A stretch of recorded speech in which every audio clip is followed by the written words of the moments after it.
Shalom. King Oyster and I are at different ends of the Jewish spectrum. I'm a Reform Jew, a convert to Reform Judaism. He's a convert to Orthodox Judaism. And it's not like Christianity where we're sitting here fighting with each other and going, you're going to hell or anything like that. There's more of a sense of community than that. And I messaged him today and I said, hey, I've got a good idea. Let's both give our perspectives on Halakha. And you do the Orthodox perspective, I do the Reform perspective. We reply to each other's videos with our videos, and people can see our viewpoints and the spectrum there. We both agreed it'd probably be fun, and he made his video earlier. Now, Halakha is how you perform the mitzvot, how you live Torah. And let's give a little history lesson on Halakha and the Reform movement. Because what happened when Reform was started, they threw the baby out with the bathwater. They threw out tradition, Halakha. They threw out everything for the sake of modernity. And a lot of people see that as a mistake. This is from Reform Judaism magazine. Having stood at Sinai, we respond to the call of mitzvot, the commandments, amid modernity. Standing at Sinai, the Jewish people heard God reveal the Torah. Through study, we become aware of God's mitzvot, commandments, that call us even though we live in modernity. In the worldview of Reform Judaism's founders, modernity was the center, the scale on which we measured what was valuable and enduring in Jewish practice and belief. Looking back at a century which has witnessed some of the greatest gifts and the most awful consequences of modernity, we proclaim that the mitzvot of the Torah are our center, and Judaism is a scale by which we shall judge the modern world. So you see a clear break with classical reform. And a lot of people think that classical reform is the Reform Judaism of today. And I spoke to a classical Reform Jew yesterday or the day before, and they said, 90% of Reform synagogues have nothing to do with classical reform. There's very little difference between them and conservative synagogues, and it's true. As I've said before, if you call the chazan a cantor and turn them around and add an organ and a little bit more English, that is the difference between the conservative and Reform movements. In practice, that seems to be the case a lot of times. And this is from the Statement of Principles for Reform Judaism in 1999. We affirm that Torah is the foundation of Jewish life. We cherish the truths revealed in Torah, God's ongoing revelation to our people, and the record of our people's ongoing relationship with God.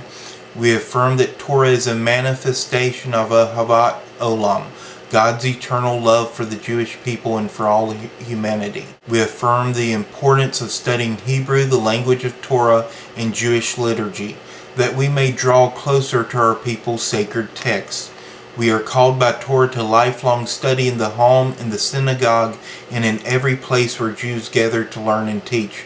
Through Torah study, we are called to mitzvot, the means by which we make our lives holy.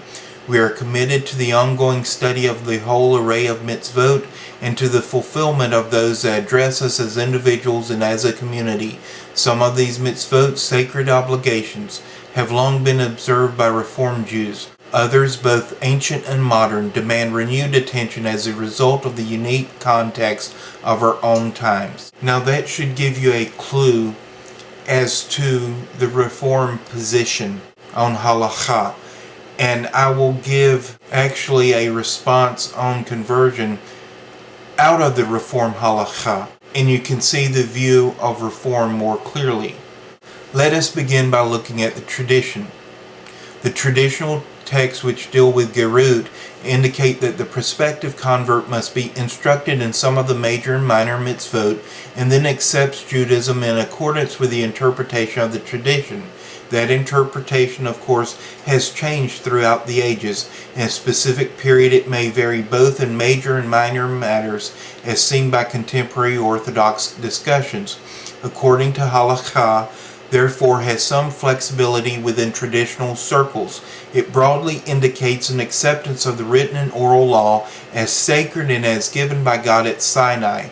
It would allow some flexibility in interpretation. Our view of this phrase is somewhat different. According to Halakha means according to a Reformed Jewish tradition.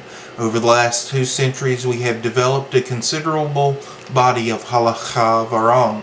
Some of it is in the form of books of guidance, through statements made at synods and conferences, and through more than 1,000 responsa written by Solomon B. Freehoff and myself.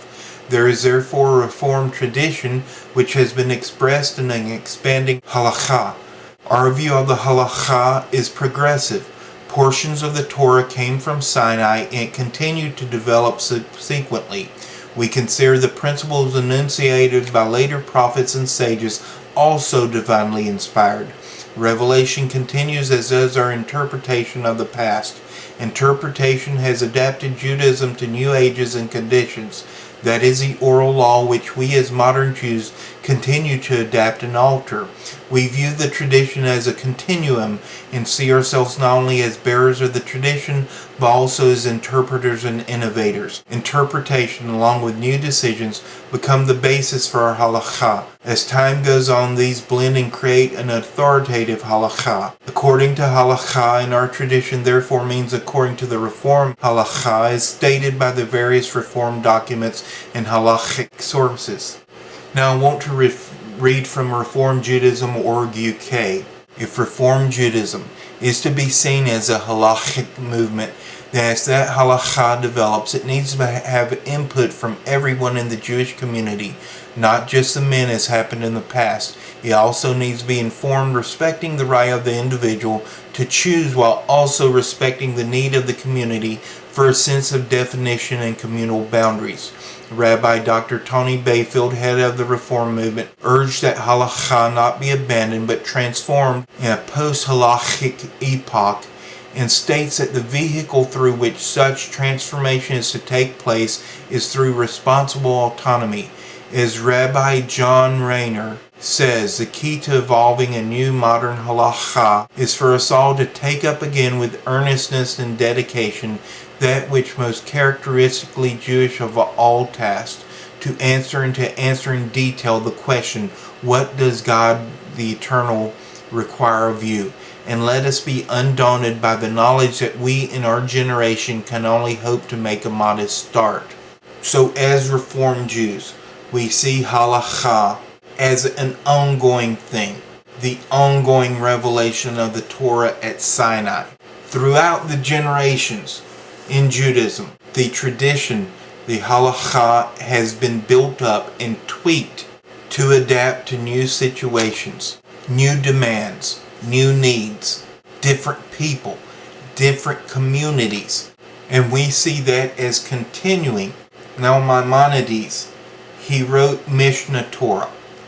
And in some ways, Reformed Jews think he did a disservice.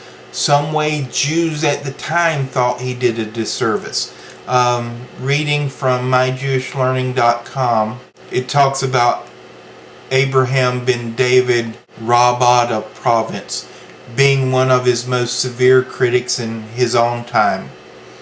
Abraham Rabbah says he sought to improve, but he did not improve, for he has forsaken the method of all authors who preceded him.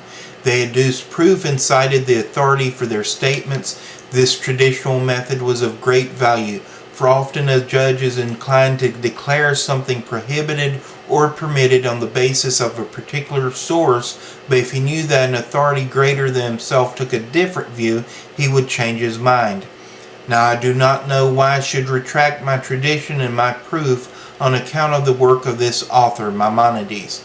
If the one who takes issue with me is greater than I, well and good. But if I am greater than he, why should I yield my opinion in favor of his? Furthermore, on some matters the Gaonim were divided, and this author chose one opinion over the others and put it in his book. Why should I be governed by his choice if it seems wrong to me, and I do not know whether the holder of the opposing view is entitled to deference? This is simply overweening pride in him. So the idea in the Reform movement is that tradition and halakha have always been building, adapting on what came before, on new interpretation, new adaptation. And it is not something that can be frozen in time, but it is a continuum. And while there has always been variety, whether it's Sadducees, Pharisees, Essenes, whether it was Sephardic, Ashkenazi, and today Orthodox, Conservative, Reform, whatever, while there has always been variety and difference of opinion from community to community, and no one halakha to rule them all, on the major things we can agree as Jews. But we cannot freeze tradition, freeze halakha, and stop adapting and stop moving forward. As we look back and we understand more about the past, we understand more about the Torah, we understand more about the world around us. That has to factor in to tradition and halakha. Thank you.